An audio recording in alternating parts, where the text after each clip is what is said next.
that we have been funding people who should have been eliminated and totally dismissed, but we don't have a legislative system that is effective. No, I know there's a lot of incompetence, but the social engineers make money off the crises they create, never get in trouble. But basically, these social engineers, which is the military-industrial complex, we don't have a leader who comes out of the military and the business world. We need that next leader. It's not Hillary. It's not another. Let me ask you this for the next segment, then. I mean, China's moving artillery into their sandcastle islands they're building. You got the situation with Russia. I mean, the world's really heating up, and I don't... Let me be frank. I wrote about the Spratly Islands 30 years ago in Pax Pacifica. There we have been doing a pretty good job. CINCPAC, our commanders in the Pacific, has handled that exceedingly well. Okay, stay there. Explain to us your take, Steve Pieczenik, Dr. Steve Pieczenik, on the situation in the South China Sea and the sandcastles, as the Pentagon calls them. I'm Alex Jones, Infowars.com for breaking news and the tip of the spear info. Really getting crazy. Dr. Steve Pieczenik, StevePieczenik.com, psychological warfare expert, involved in a lot of operations, the Camp David Accords, you name it, been there for so much of history.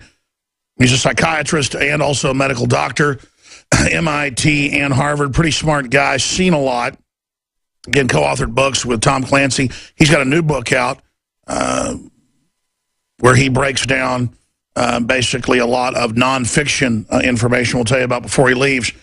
But finishing up, Dr. Pieczenik, with this larger subject, there is a hubris, there is an arrogance. I know there's a method to their madness. They have plans. But even people that were more competent, like Napoleon and Hitler, obviously failed beating Russia.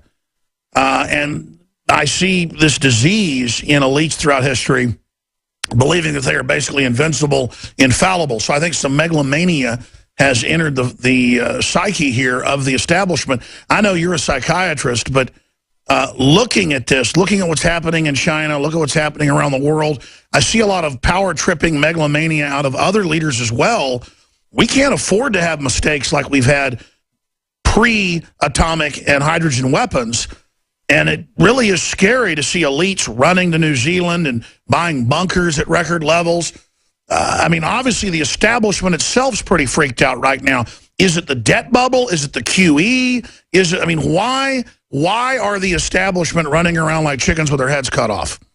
Well, number one, we really don't have very much of an establishment. The people in the White House are not very well trained or tutored in psychological warfare or foreign policy. This is one of the weakest White Houses we've had in the past 30, 40 years. But the real issue is there are elements in our Navy and intelligence community that did understand. The other book I wrote on Pax Pacifica, the Spratly Islands, the CIA knew about it 20, 30 years ago.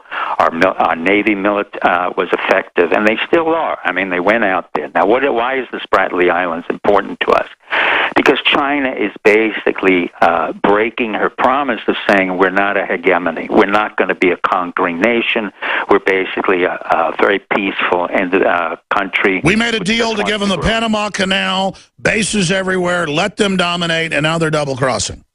Well, the truth of the matter is we've never believed this storyline, but now they've broken their own narrative by basically going into the Spratly Islands. For most of you out there, the Spratly Islands are a group of islands that have no national security interest to us and none to China, except for the fact that 1,000 miles off of the navigation zone of China, that's 1,000 miles, and they contain a lot of oil beneath those islands, and they're near Vietnam and the Philippines. We have basically been the guarantor of all naval movement, including civilian and military, through the Straits of Malacca, to the China Sea, to the Indian Ocean. And let's not forget, in the last 2 years, China's basically started having a war out there, grabbing oil rigs and also having ground war on their border with Vietnam, so these two are getting at each other's throat. Well, the one thing that China has to remember and the world has to remember that the only country that ever beat China in war, not once but twice, was Vietnam. I repeat that again. Vietnam beat the Chinese in a military kinetic action in the 70s twice. And China has to remember that, even though Vietnam is much smaller and looks much more ineffective. I would warn the Chinese that the Vietnamese are far more effective in combat than they would imagine. But China's role is a far more nefarious role. It's an economic domination. What they've done is to break away from the dollar. They've broken away from our currency and our Federal Reserve system so that they can create their own credit system, their own monetary system, and basically go all over the world. What's happened in the process, all of our allies have joined what's called the Asian International Infrastructure Bank, AIIB, which is a spin-off of something called the International Monetary Fund. Without getting too complicated, we are now in a strategic conflict with China, not on a military basis as much as we are on a financial, economic, strategic base, where they're going to Africa and building up roads and infrastructure, and we're going to Africa getting involved in kinetic action or combat, which has no value whatsoever. So when I say gross incompetence, this is really a degradation of our capacity on our own infrastructure, because we need that money to build up our own country, because the greatest national security we've ever had has been our manufacturing capacity, our entrepreneurship, our schooling, and our basic lifestyle. And we sold that off to the Chinese.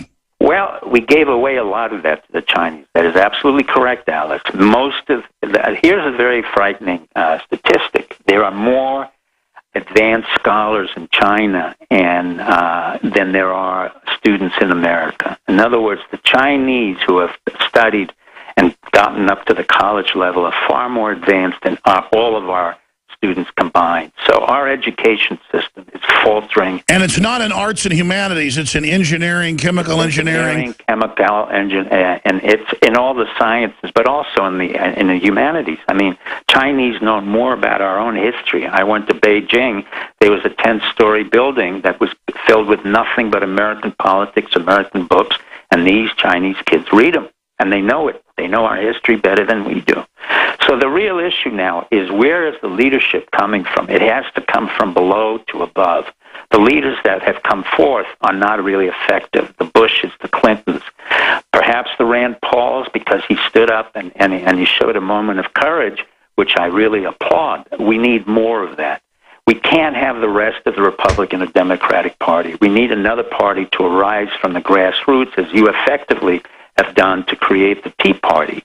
That Tea Party was co-opted. But I have faith in the American public that's going to say, look, I don't want to spend money for a war that comes into my area, and a military that's totally ineffectual, sure, totally incompetent. Well, what about this issue? We know we have before a well-trained, patriotic, great soldiers. They're wonderful people. We're not saying they've been defeated, but the missions they were given were impossible to win. They were just to dump money into a black hole for special groups, contractors, and destabilize. That's basically been admitted. But if the globalists and the people that think they're going to have these pipe dreams, they're going to have a civil war in America, try to take our guns, and then have their little socialist brigades back up police and military to go around and arrest veterans and conservatives and libertarians, that will elicit a response that'll be like trying to get, a moose hunting permit. I mean, there'll be no operatives left very quickly. I don't know how insane the establishment is, or maybe the plan is to start a civil war, have us all kill each other, and that's what brings down America. I mean, I'm a lay guy, but I'm on the ground. I've been doing this 20 years. I know how stuff works. There is a narrative in the American psyche of a globalist takeover. People are ready for it. They're not scared. And I just don't think that all these people like George Soros and others understand what they're messing with. I think they take our restraint as weakness. What do you think they're thinking? Well, let me make the following point. The people in the Northeast, in the Midwest, and California are really not relevant to the rest of the United States. Let me make it very simple. I live in the South. I see states like North Carolina, South Carolina, Georgia, Florida, Texas. We're all growing. The Midwestern states, the Northeastern states, are dead. California is dead. I mean, Silicon Valley is producing a lot of junk that really doesn't create any effective assets. It's just a variation on the theme. I'm not worried about the Soroses of the world or the Kochs of the world or any one of the so-called demagogues, because when they have to implement any effective action on the local level, particularly with those of us who have guns, who are trained and believe in the Second Amendment, they will back off very quickly. The reason I know that is I can assure you I see policemen on the federal level coming in with vests. And it's absurd, because if you're coming in to offer us a subpoena or a warrant and you're wearing a vest, it's already flagging into people like myself who are not looking for trouble. You're looking for trouble. And in the areas that I live in and the rest of America, those of us who are aware of our Second Amendment rights and our liberties will not tolerate that. The Northeast, the West Coast, it's not relevant anymore. Illinois, Detroit, Michigan, they're finished. Ohio's finished. So you have to look at the states that really are garnering assets and are building up factories. And they really are in Tennessee, North Carolina, Florida, because we're right-to-work states. Why is it the South that everybody bashes and says we're all stupid and idiots all day are the only places growing in America?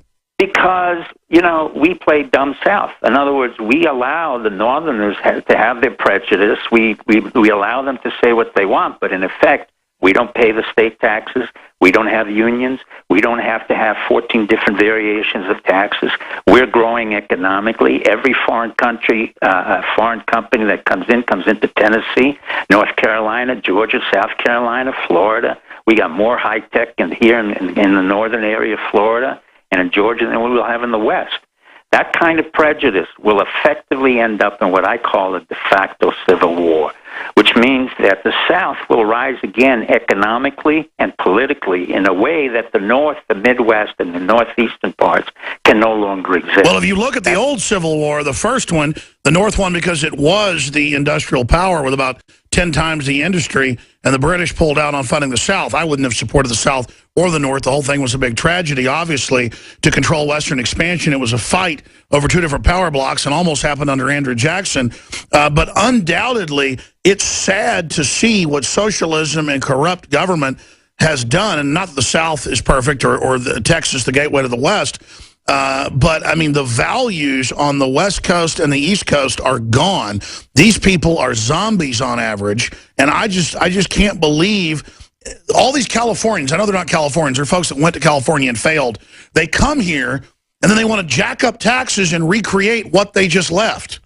Well, the fact of the matter is people like myself who shot films there and would start up companies, when we have to have a special broker in California in order to pay our California taxes, forget the regular taxes, then we pull out. I mean, California is just a question of basically of evaporating, literally. I mean, they have a drought. They have not dealt effectively with their drought. They will have no water. The water is... The left wouldn't let them build reservoirs 30 years ago. They're suicidal. Well, that's their own self-destructiveness and their own arrogance. You're a psychiatrist. I wanted to ask you, what is up, and I'm not judging people, but obsessively pushing men wearing dresses. Now they're saying we should pay for people to mutilate themselves. In fact, what's the name they give it? They call it transabled, cutting your arms and legs off.